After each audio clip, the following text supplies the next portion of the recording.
Tá. Historicamente, essa frase, ela não é em Agostinho, você não vai encontrar exatamente ela em Agostinho, creio eu. Ela é um daqueles casos de axiomas que são posteriores ao cara que tecnicamente inventou, como, por exemplo, extra ecclesia nulla salus, lex orandi, lex credendi, que são frases que vêm de textos que não está exatamente como está escrito, né? Então, como é conhecido. É que nem algumas certas frases dos pais da igreja, tipo, pega Tertuliano, né? Tertuliano tem aquela famosa frase dele de que o sangue dos mártires é a semente da igreja. Ela não aparece dessa forma no texto de Tertuliano. O texto de Tertuliano fala assim: vocês matam os mártires e o seu sangue é semente. Então, nada muito, então assim, nada muito exótico. É desse jeito que as coisas aconteceram. A maior parte dessas formulações axiomáticas vem do período da Idade Média e da Escolástica, mais especificamente. E o primeiro cara a organizar a casa entre ex opere operato e ex opere operantis é o cara chamado Pedro de Poitiers, se eu não estou enganado. Ele viveu por volta do século XIV, 1300 anos quebrado. Ele vai meio que sistematizar isso, vamos dizer assim. Ele vai dar uma organizada, entende? Ele vai colocar em justa posição, ele vai expor a questão. Isso não quer dizer que Tomás de Aquino não vai utilizar a frase ex opere operato, por exemplo. Ele vai usar um conceito diferente. Bem, quando se fala de Agostinho e ex opere operato, primeiro a gente tem que falar primeiro da tradução dessa frase, né? Ex opere operato, por virtude da obra realizada. Se traduz por virtude. Ou por virtude da obra, né? Mas mais especificamente da obra realizada, porque é um particípio. Em latim, operator. O contrário disso é ex opere operantis, por virtude de quem realiza a obra. Em português fica meio estranho traduzir operário, né? Por virtude do operário. Lula, o bagulho assim, né? Não. Então, assim, é por virtude daquele que realiza a obra, né? Seria o contrário disso. E isso nasce diretamente do conflito donatista. Sim, isso é de lá. O que Agostinho defende, no entanto, é uma coisa interessante, porque você consegue perceber o desvirtuamento do que ele entende por isso daí, para aquilo que a escolástica vai acabar levando em consideração. A primeira coisa, tem que saber a questão dos sacramentos, por que Agostinho define sacramentos dessa maneira, e aí você vai ter que ler Doutrina Cristiana, né, ou Doutrina Cristã, que é onde ele vai definir melhor isso, e a gente compra diretamente do Agostinho o nosso conceito de sacramento, que é aquela ideia da promessa mais elemento visível, né? Evangelho mais elemento visível. Só que um elemento importante do Agostinho é o benefício. Né? Você tem como receber o sacramento para juízo, especialmente a Santa Ceia. Né? Agostinho estava preocupado com batismo, na real. O foco do Agostinho é sempre batismo, mas a gente tem que sempre lembrar da Santa Ceia também. Então, Paulo afirma que você pode receber para juízo, então você pode receber o sacramento para juízo, o sacramento singular, que significa a Santa Ceia. Então, quando se fala da Santa Ceia, você tem a questão do benefício. Qual que é o problema do donatismo? O donatismo, ele nega que aquilo que foi realizado é válido, logo você não recebe o benefício por conta daquele que está operando o batismo. Vamos usar o exemplo do batismo aqui. Então, seria a mesma coisa que você dizer que a Santa Ceia não é válida, ela não dá nenhum benefício ou juízo, porque o cara que está oficiando a Santa Ceia não tem fé. O cara é um ateu. Então, assim, começa a ficar um pouco complicado a linguagem sacramental aqui. O Agostinho está muito preocupado com o benefício. o fruir, que ele vai dizer, né? O fruir.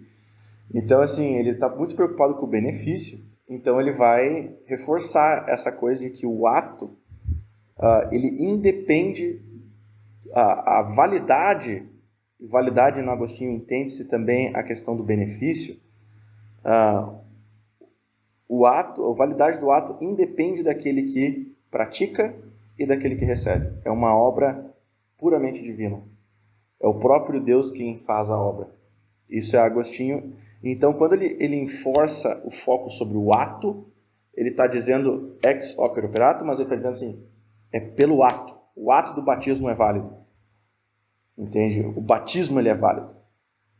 Né? Então, assim, independente das variáveis, vamos dizer assim. Qual que é o problema? E aí ele vai bater no ex opere operantis, né? Que é por virtude daquele que está realizando a obra.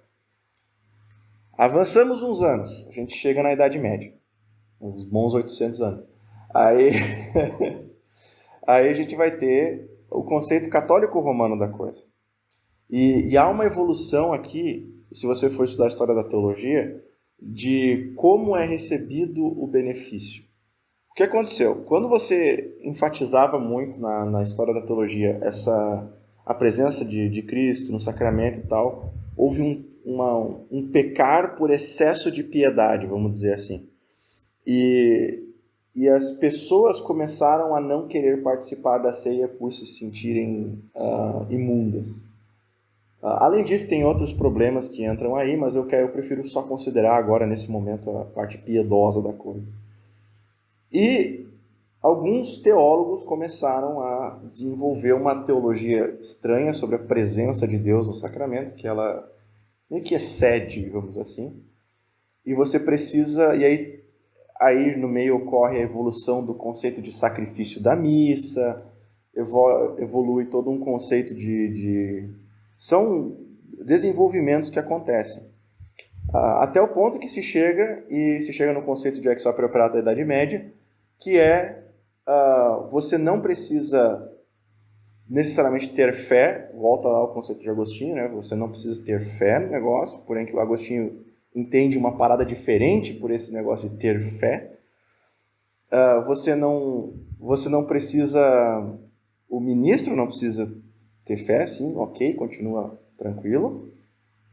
Porém, se chega no ponto de que, como o ato é suficiente em si mesmo, e aí você pega toda a ideia do sacrifício da missa e do conceito de uma presença de Deus que transborda, vamos dizer assim. Eu estou só usando termos um pouco simples e chulos até, para explicar como é que se desenvolveu a doutrina.